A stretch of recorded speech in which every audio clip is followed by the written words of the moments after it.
Assalomu alaykum, hurmatli aziz, suyimlik tomoshabinlar. Xush kelibsizlar. Bugun teatrimizda to'y. Qaranglar, vaqt degan qandoq yugurib. Biz mana bu ko'rib turgan teatrda, bu sahnada yop-yosh yigitlar, qizlar bunlar bilan yugurishib turib ishlagan edi.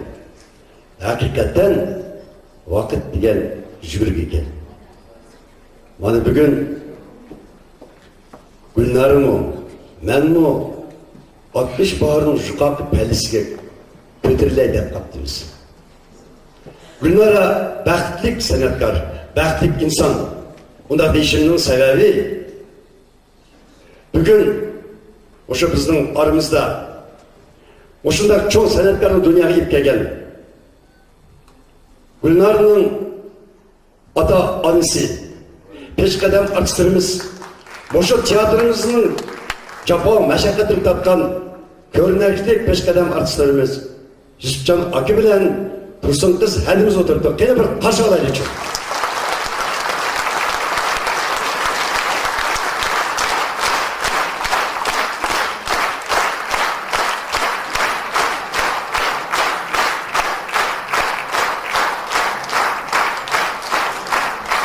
Bu kunlarga yetganlarmi bor, yetmay ormanda ketganlarmi bor.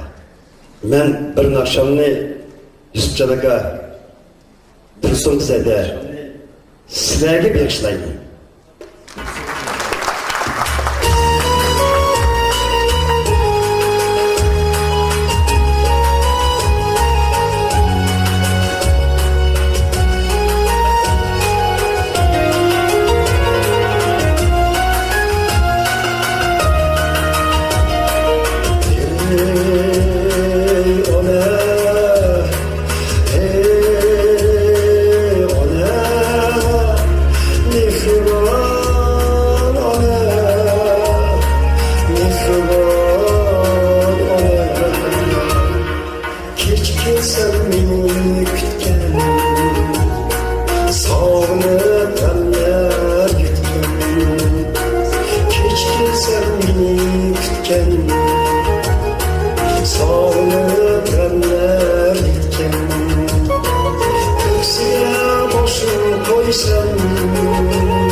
Onası var ademler hiç kaçan termeydi.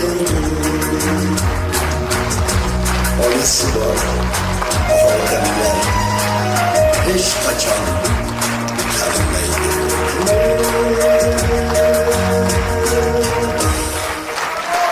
Cenab-ı bizim sizlerge Allah nasip kılan uzak ömür, vakit saadetlerini.